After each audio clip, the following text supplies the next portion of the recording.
So welcome to another Thursday on the Pagan Perspective. I am Yucca, and this week we've been talking about curses and tolerance.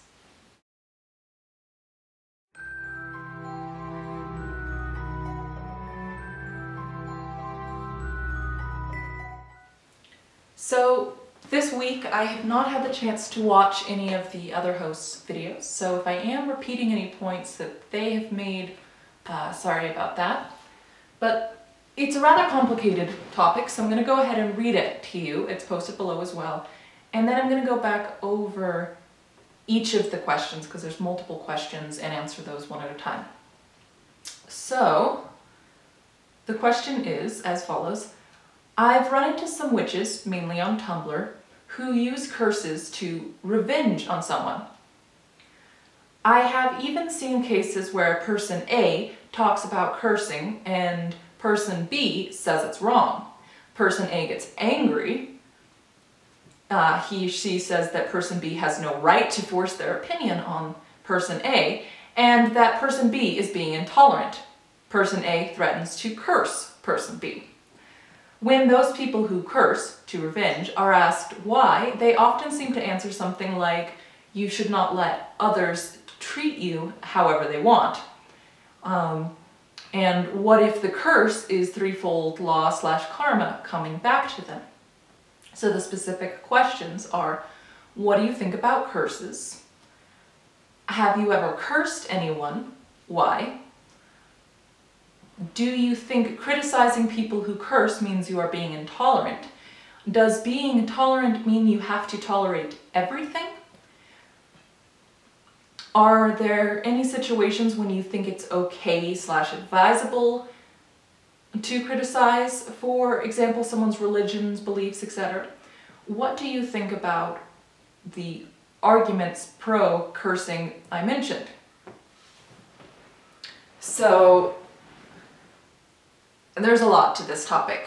I'm going to begin by actually talking about what I think magic is and what spells are. And I know that on this channel I've said quite a few times before that I think magic is the intentional influence of our relationship with the world. But maybe a little bit more, I don't know if that really gets across or communicates what I'm trying to actually say here, so I'm going to try and use some examples. I used to be a beekeeper, do top bar beekeeping. I actually don't live somewhere where I can have bees right now, so I don't have a hive. But when I would take care of my bees, I wouldn't use protection. In terms of, I wouldn't wear that big, like, the mask and the boots and the gloves and all of that. I would just make sure that when I went to go see my bees, I'd check on the top bars, the one where you pick up the bar and they're in this sort of like boat-looking thing, as opposed to the big boxes like this. But I'd make sure that I was in a calm state, not like the one I'm in right now, because I'm a little out of breath right now. And never once, not once was I ever stung by one of my girls. And the reason was because they weren't threatened by me, because I wasn't being threatening. I was calm with them. My breath was even, my heart rate was fine. I wasn't giving off any pheromones or anything like that that was alarming to them. Let me use the example actually that'll be a little bit more accessible to most people, I think, is dogs. If you're freaked out, the dog knows it, right? If you're scared of dogs, they know it, they're gonna act like aggressive with you. They are going to immediately try and put themselves higher up on little doggy hierarchy that happens all the time. Humans do the same thing, by the way, it's just a little more obvious with dogs.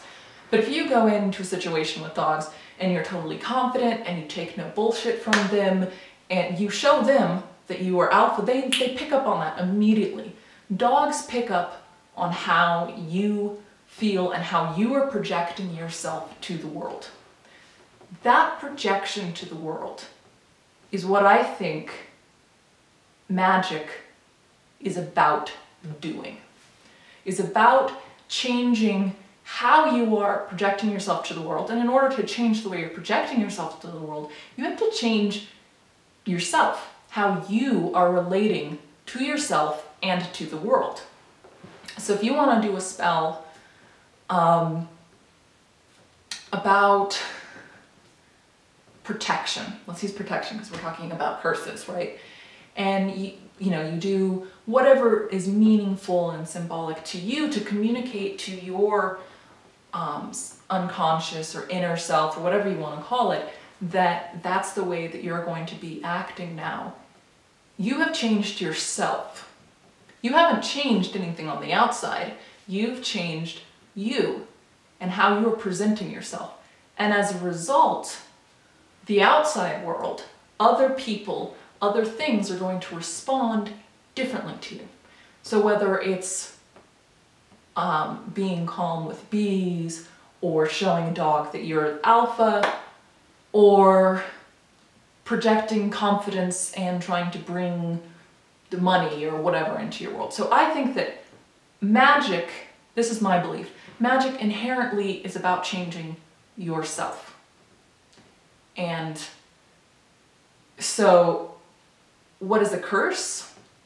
I don't think that the person who's doing the curse is actually capable of changing the other person. What they're doing is they're changing themselves and how they relate to the world, and the other person might pick up on that.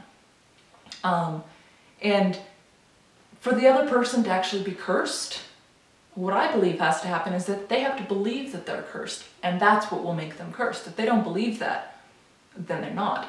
Now they might subconsciously pick up on the weird cues going on from the person who is cursing them, but magic is a personal thing. Now that's my belief. You'll find other people believe different things, but that's what I believe about it. So what do I think? Let's go down to the questions here. What do I think about curses? I think that they are incredibly counterproductive.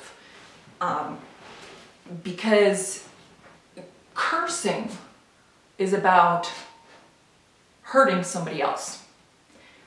I don't think that a self-protection spell is a curse, right? If it's about if you're doing something that is about you, first off, I think that you have the right to yourself, and it's a lot iffier, trickier about what you have the right to do to somebody else. That's somebody else. I mean, if they're trying to shoot you, shoot them back, but that's one of the very few cases where I think it's okay to harm somebody else. If you really want to protect yourself, the argument that the viewer wrote in about people saying, well, you shouldn't let people treat you however they want. Well, you can't change how you cannot directly control how they are going to act. You can change how you respond to that. You can evaluate the situations which are leading up to those interactions. Say it's a coworker that you're dealing with, and you're having these really negative interactions with the coworkers. You can do some meditation, some spell work to look at why you're responding the way you are, what the situation is. You can try and work on protection there, and you can do evaluation on looking at, okay, so how is this situation happening? What's the path? What's the vector for it to reach me, and how do I minimize that? I think that's way more constructive, way more effective way of dealing with a situation than cursing somebody. I think that you're going to hurt yourself in the long run by cursing someone. So the next question is, have you ever cursed anyone and why? So no, I have not. I was raised with the belief, actually told, not only through the action that I observed how my parents dealt with conflict, but also with the words that they told me. When I was a little girl, my father taught me about visualization techniques, and the rule was, you can never, or you may never, visualize something bad happening to the other person. You can visualize something funny happening, it happening in a different way. You can visualize yourself being protected by glowing light, but never something bad happening to the other person, because it's actually just going to hurt you. So, you know, I've had some major conflicts with people, and as tempting as it is to be like, oh, I'm gonna hurt this, you know, anger is really, really powerful. But at the end of the day, I don't think it would be effective to do that. I'd be indulging this very self-destructive part of myself if I was to choose to curse someone, because I think it would be cursing myself, not them. So, do you think criticizing people who curse means you're being intolerant?